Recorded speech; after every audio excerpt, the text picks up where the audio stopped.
पुराना mobile line नया ले जाएं। आदिनाथ मोबाइल 0% ब्याज पर सभी कंपनियों के मोबाइल 15% डिस्काउंट के साथ है। गीतांजलि कॉम्प्लेक्स 3 बती सागर। सरकारी विभागों में बैठे अधिकारी लोगों की समस्याएं तो दूर करने में नाकाम साबित होते हैं, लेकिन जब कोई उनकी शिकायत सीएम हेल्पलाइन में करता है तब उस पर शिकायत वापस देने की दबाव इस कदर बनाते हैं जिसे सुनकर लोगों की हालत खराब हो जाती है। ऐसा ही एक मामला रायसेन जिले के देवरी तहसील से सामने आया है। बताया जा रहा है कि करहैया में रहने वाले किसान राजेंद्र रघुवंशी की जमीन पर खसरा क्रमांक नहीं था। इस प्रशासनिक गलती के सुधार के लिए वह अधिकारियों के पास कई बार गया, लेकिन जब उसकी समस्या दूर नहीं हुई तो उसने इस बात की शिकायत मुख्यमंत्री हेल्पलाइन 181 पर कर दी। जब यह शिकायत संबंधित तहसीलदार दिनेश बरगले के पास पहुंची तो वे जमकर नाराज हो गए और उन्होंने किसान को फोन लगाया, लेकिन किसान अपना फोन घर पर रखकर कहीं चला गया था, जिसे उसकी पत्नी ने रिसीव किया। तहसीलदार ने उसे अभद्र भाषा का इस्तेमाल करते हुए पुलिस में भेजने की धमकी दे दी। चूँकि किसान की पत्नी हाई बीपी की पेशेंट थी, वह ये सुनकर घबरा गई और बेहोश होकर जमीन पर गिर गई। आधे घंटे बाद जब किसान का लड़का घर आया तो देखा कि उसकी मां बेहोश पड़ी हुई है। तुरंत डॉक्टर को बुलाया और प्राथमिक उपचार किया।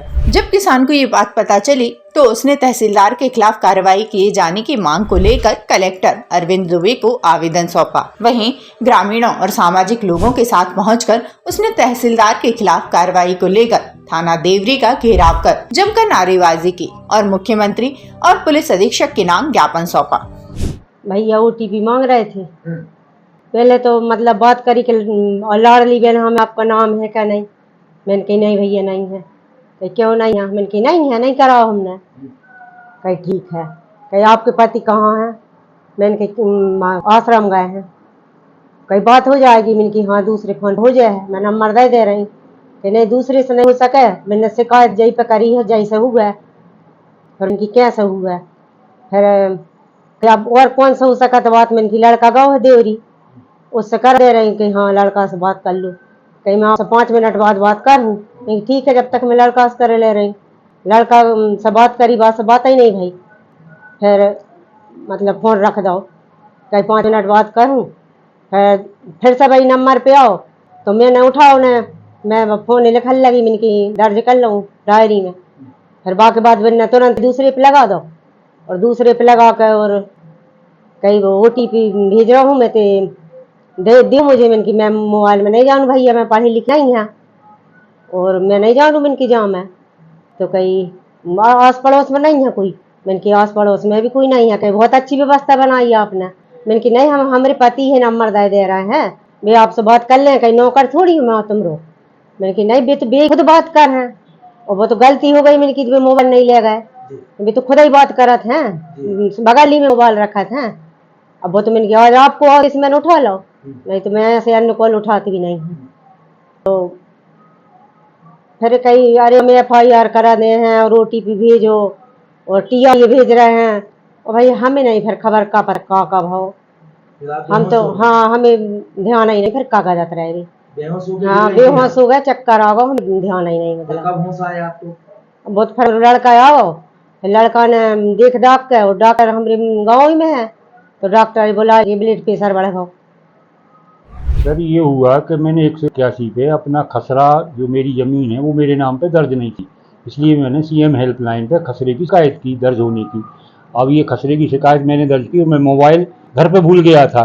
तो ये तहसीलदार साहब को, चूँकि मैं एक शासकीय कर्मचारी भी हूँ, उस हिसाब से इनको बात नहीं करना थी। मोबाइल में घर पर भूल गया था, मेरे नंबर से मैंने शिकायत की थी और मेरा खसरे में नाम दर्ज नहीं था। 2-3 बार ने निराकरण का वो डाला तो निराकरण हो गया, लेकिन मेरा खसरे पर नाम दर्ज नहीं होने के कारण मैं शिकायत को वापस नहीं ले रहा था। और मोबाइल को जब मैं घर भूल गया तो वो बात फिर तहसीलदार साहब ने पत्नी सी, और उसको जब मैंने सुना तो उसमें काफ़ी उनने अभद्रतापूर्ण बातें की, जो रिकॉर्डिंग थी उसमें मैंने सुना। इसलिए मैं इनसे बहुत असंतुष्ट हूँ। एक लोक सेवक के नाते मैं भी कर्मचारी रहा हूँ। इस ढंग का व्यवहार करना, पद पर होते हुए इस ढंग का अमर्यादित व्यवहार, अभद्र भाषा का प्रयोग करना शोभा नहीं देता। मैं माननीय वरिष्ठ अधिकारियों से निवेदन कर रहा हूं कि गरिमामय पद को इनने कलंकित किया है, इन पर उचित कार्यवाही करने की कृपा करें। कलेक्टर को भी आवेदन दिया? मैंने कलेक्टर साहब को भी जाके आवेदन दिया था और कलेक्टर साहब के बाद मैं मीडिया को भी ये जानकारी अवगत करा रहा हूँ। आप सबका धन्यवाद देना चाहता हूँ कि आप लोग मेरा सहयोग कर रहा है। मानसिक रूप से बहुत प्रताड़ित हुआ हूँ। इससे अच्छा तो मुझे कोई दंड मार लेता, उससे मानसिक प्रताड़ना बहुत हुई है। ये कुछ समय बाद यदि आपका बेटा नहीं आता तो आपकी पत्नी बेहोश कंडीशन में थी, शायद बचाना मुश्किल हो जाता। जी हाँ, बिल्कुल ये है। वो तो बालक आया वहाँ से, उसने देखा, तुरंत डॉक्टर को बुलाया, ये पड़ी हुई थी पलंग के। अब ये बड़ा गलत हुआ मेरे साथ। मेरे पेंशन के 68 साल में ये मुझे अंतिम समय में ये दिन देखने पड़ रहे हैं। शासकीय कर्मचारी होती है कि शासकीय कर्मचारी उसकी वयोवृद्ध पत्नी पर ऐसा अत्याचार कर रहा है। ये तो इस कानून की दृष्टि से क्या है। मैं अधिकारियों से विनम्र निवेदन करता हूँ कार्रवाई करने के लिए।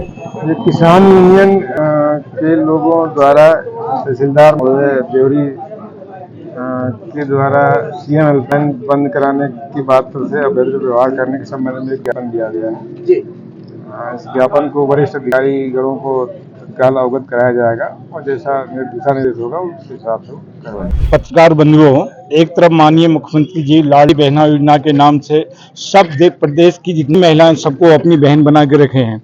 दूसरी तरफ उनका ही अधीनस्थ, उनका ही तंत्र इस तरह महिलाओं की बदनामी कर रहा है, इस तरह की भाषा का उपयोग कर रहा है जो बहुत ही निंदनीय है। हम इसको घोर निंदा करते हैं। एक गजटेड ऑफिसर है, ऐसी कार्रवाई होना चाहिए कि सर्विस से जाना चाहिए, ऐसा क्यों? नहीं, ऐसा तो नहीं होना चाहिए। मतलब उनको नसीहत, ताकि भविष्य में दूसरे आने वाले अधिकारी या कर्मचारी से अनुसरण कर सकें कि पब्लिक से किस तरह की बात की जानी चाहिए। एक अधिवक्ता के तौर पर मैं आपको बताऊं कि इस तरह का आचरण जो है ये प्रशासनिक सेवा कदाचरण की श्रेणी में आता है और ऐसे व्यक्ति को पद से पदच्युत भी किया जा सकता है, पद से हटाया भी जा सकता है और पद से नीचे भी किया जा सकता है। दूसरा, यदि आईपीसी में अपन बात करेंगे तो किसी सम्मानजनक व्यक्ति की महिला के संबंध में या उससे अशोभनीय भाषा में वार्तालाप उसकी मानहानि कारक भी है, उसकी प्रतिष्ठा को ठेस पहुंचाने वाला भी है, जो धारा 499 506 में अपराध है और दंड की श्रेणी में आता है। अभी मैंने सुबह इस आरडीओ को सुना, ये बहुत निंदनीय घटना है। इस प्रकार का तहसीलदार ने जो उनको महिला को जवाब दिया बहुत निंदनीय है। इस तरह के शब्दों का उपयोग किया है जो एक तहसीलदार को नहीं करना चाहिए। हमारा प्रतिष्ठित परिवार है, ये करैया का जो परिवार है बहुत प्रतिष्ठित परिवार है और आप इस प्रकार की बात उन महिलाओं से कर रहे हैं। ये बहुत घनोर अपराध किया है उन्होंने और इसकी कार्रवाई हम करवाएंगे। जरूरत पड़ी तो माननीय मुख्यमंत्री जी से भी हम गुहार लगाएंगे और इस तरह के अधिकारियों को यहाँ से तत्काल हटाएंगे और कार्रवाई करवाएंगे। सर, आपकी सरकार है, आप इस पर कौन सी कार्रवाई चाहते हैं कि एक महिला से जो बात की गई अभद्रपूर्वक, और आप क्या सोचते हैं क्या कार्रवाई होना चाहिए?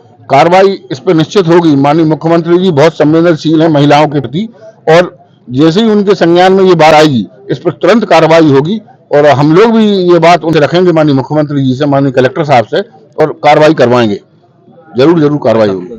क्या मालूम सरकार को क्या हो गया है कि एक मणिपुर में एक मिलिट्री जवान देश की सेवा कर रहा है, उसकी पत्नी को नग्न करके ऐसी अवस्था में रखा, पूरा देश शर्मसार हुआ। एक रिटायर्ड कर्मचारी जिसने 38 वर्ष सेवाएं दी, उस महिला के साथ अभद्र और असभ्य व्यवहार करने वाला तहसीलदार, उसको इस पद पर रहने का कोई अधिकार नहीं है। अगर इस तरीके से महिलाओं से बात करेंगे, इस तरीके से व्यवहार करेंगे तो ये ऐसा कैसे चलेगा? तहसील का मालिक होता है तहसीलदार, बड़े बड़े अधिकारी अच्छे से बात करते हैं तो तहसीलदार कौन सी बड़ी चीज होती है? पुराना मोबाइल लाइन नया ले जाएं। आदिनाथ मोबाइल 0% ब्याज पर सभी कंपनियों के मोबाइल 15% डिस्काउंट के साथ mobile, TV, fridge, washing machine, mobile accessories, mobile repairing. हमारा पता है गीतांजलि कॉम्प्लेक्स 3 बत्ती सागर। हमारा नंबर है 9993723214।